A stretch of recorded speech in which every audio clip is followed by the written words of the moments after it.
Okay, has it really been almost 2 years since I've made a video on this freaking channel? What is up, guys? It's Andrew Malik here. So I am back for yet another video after a Togashi long hiatus. I have no idea how long I'll stick around, in all honesty. I might just like one day end up dropping it. This might be like the last video I make for a while. It might not be. We'll see how it goes. And in all honesty, I actually have no idea why I stopped making videos. I don't know. I just kind of stopped, I guess. But now when I look back at my old videos, it's kind of like I felt I didn't have enough knowledge to advise people on what to do with their art, since 2 years ago I wasn't as experienced as I am now. So it's like some of the stuff I might not have known what I was talking about. If I end up dropping off the face of YouTube again and you don't know where to find me, it's absolutely crucial. If you want to find me, just follow me on my Instagram. It has the same name as my YouTube channel. That's where I can most consistently post. Also, I'm trying to figure out how I want to format my videos if I continue to keep doing it, because when I started doing videos like 2 years ago, my videos didn't really have a layout to them. I just kind of spoke whatever was on my mind. That's why a lot of the stuff that came out was just nonsensical, because I never wrote a script for my videos. And so I'm thinking about writing scripts for future videos, but that is off topic. That's not what I want to talk about for this video. For this video, I want to talk about, in the time span that I've been gone from YouTube, what has caused me to improve besides just continuously drawing. I just want to discuss some of the things that I did to better myself and improve my art and my style. You can debate if I even had a style 2 years ago. And so the first thing I want to talk about, which completely goes against what I just said, is to consistently draw. It's the simplest way to improve. Every other video tells you the way to improve is to just draw, and everyone's right about that. Just keep drawing. When you stop drawing, then you come back to it after a while, you have this period of rustiness where it's kind of like nothing you make just nothing goes the way you expect it to. You think that you take maybe a 2-week hiatus. It's like you get frustrated with a drawing or something happens, you take a 2-week break. That 2-week break turns into a 3-week break. Then it turns into a month. Then next thing you know, a month becomes a month and a half, then 2 months. Once you come back to drawing, you don't know where to start because you've lost all of your footing. And so in this period of rustiness, you're trying to relearn everything you already know, and you're trying to get in where you fit in 2 months prior. And it takes time that you could have used bettering yourself to retracing old ground, essentially. Also, this is my first piece of advice because it's common sense. You can't get better at something unless you do that thing and do it a lot. No successful artists got where they are now by just sitting around and watching the latest episode of Beyblade, I don't know, dude. And the second piece of advice is one that I also want to put in a video for beginning artists and how to improve for beginners, because this piece of advice can apply to most, if not all, artists at one point or another, where you're too scared to push forward in your art because you're afraid to fail. And this piece of advice, number 2, is get out of your comfort zone. If there's something you don't know how to do, watch YouTube tutorials on how to do that thing. Look up pictures on Google Images of the thing that you want to learn how to draw. Very common mistake beginners always make. A beginner artist, because they don't know how to draw hands, most of the time they'll just hide the hands behind their back or put the hands in pockets. And so challenge yourself to push yourself out of the bubble that you've placed yourself in, because in the long run it will benefit you. And this just doesn't go for beginner things either. It can go for things like using a different point perspective that you're not used to. If you're used to doing 2-point perspective and you don't know how to do 3-point perspective, step out of your bubble and learn how to do 3-point perspective. It'll only help you improve faster and make things easier for you in the long run. And so my third tip is to pace yourself. You don't want to burn yourself out, because that is the worst feeling in the world you can ever have. Pretty sure most artists burn themselves out at one point or another. That can lead to many different outcomes. It can lead someone to push even harder, which doesn't help. It can lead someone to stop drawing for a period of time, kind of going back into number one, keeping consistent. But it doesn't hurt if you take a day or a week off your art. If you aren't feeling your art, take a quick break. Like, take as long as you need to before you feel like you have the energy to come back to your art. As a matter of fact, I think that's one of the biggest keys to my improvement is when I would get this block, this art block, I would take a break. I'd come back more relaxed than before, and I'd be able to draw things I'd never been able to draw before.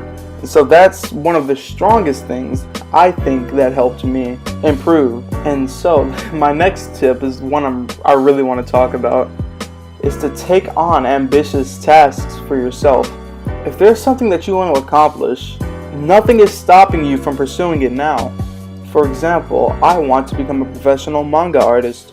And so around August of 2017, one of my friends on Instagram, Inkuro, you go check out his page, he has really amazing art, told me about this Shonen Jump manga contest where the winner would be like, get their one-shot manga published in Shonen Jump and everything, and like all of this cool stuff that I thought was out of my grasp because I live in America and Shonen Jump is in Japan. To be able to get published in Japan, have to move to Japan. So I took this opportunity and ran with it. I came up with a story called Cassidy. I'm not sure if I'll actually that'll make an interesting video to read Cassidy on the channel. But I made a one-shot manga. It was like 45 pages or something. And after I finished it and I submitted it, meeting the deadline by literal hours, I felt on top of the world when I made it. And I had a good time making it. It was really fun. It was extremely fun. In retrospect, if I did the one shot currently, I could have done much better, because after I made the one shot and submitted it, my art started skyrocketing, man. Like, I started drawing things that like I was always too afraid to do, but now it's like I put my own work out there. I put in the time. I made 45 pages of manga, which isn't a lot compared to some experts, but for me that was like that was an awakening moment, you know. And so just if you watching the video want to make a manga, no one's stopping you from like making a couple of chapters in your sketchbook of your manga. Do that and you'll see massive improvement by the time you get to like maybe your 10th chapter. Look at it from the first and compare to the 10th.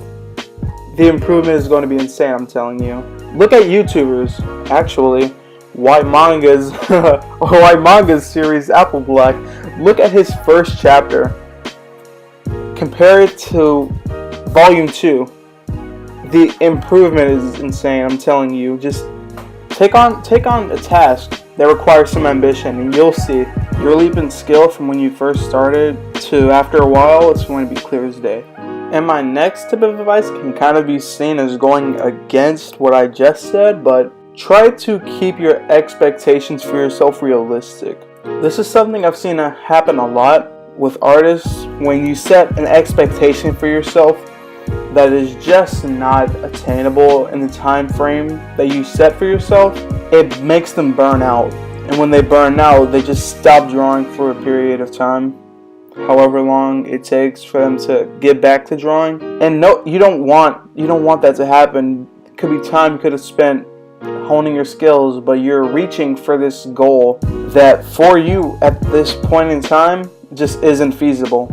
So try to keep your goals realistic and don't be too hard on yourself if you don't reach a goal in a certain amount of time that you set for yourself, because at that point you're setting yourself up for disappointment. And so what you want to do is pace yourself, as I've already stated before. You want to pace yourself And if you don't attain your goals, that's fine. You have as much time as you need to better yourself and your skills. Set your goals high and set your expectations low. It's something that a lot of people might say. And that's what works for people, because you can set this goal for yourself that you know isn't attainable at your skill level, but if you work towards it, you can get there much quicker than you would if you were to force this expectation on yourself, expecting yourself to jump to this skill level that's way above yourself in such a short time. So set your goals high and your expectations low. And so my next piece of advice is more so addressing the people who my type of content will mostly attract, which is anime, manga fans, things like that. In order to really versatile yourself, you want to be able to indulge in different kinds of media, not just anime and manga, even though I love anime and manga. You want to be able to show off your versatility and take different aspects of different mediums and apply those to your work. Because if you're trying to create a story, which also goes into art, you want to be able to draw your story. If you're trying to create a story, you want to be able to take different storytelling cues from different types of media. A good media I recommend for storytelling cues is books, video games. Some games have very good storytelling, like masterful storytelling. And so you want to combine different mediums like movies, TV shows, not just animated TV shows, but like dramas or things of the nature. Combine those mediums, let those things inspire you, and apply that to your artwork. A lot of artists that I adore use fashion magazines actually for their art. Those things inspire them, so look outside, look at things other than anime and manga. You can apply that to your art and still have it be anime and manga. And so my last piece of advice for this video is to just take your art a day at a time, be patient with it. Everyone has their own rates of growth. Some people grow faster than others. If you keep doing an activity over time, you'll naturally get better. That's just how things work. So just take it a day at a time. Don't sweat it too much, because in the end, you'll get better with time. And so there's my first video of 2019 and my first video in almost 2 years. And remember, if you enjoyed this video, please drop a like. Share this with your friends. If any of your friends are struggling with art, lead them to my channel. Don't tell them to watch my older videos. Forget those ever existed, please. And just, I hope you stick around. Hopefully I stick around.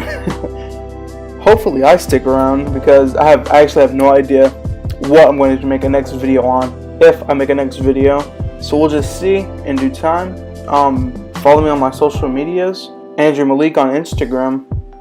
And farewell, you guys. I'll catch you later.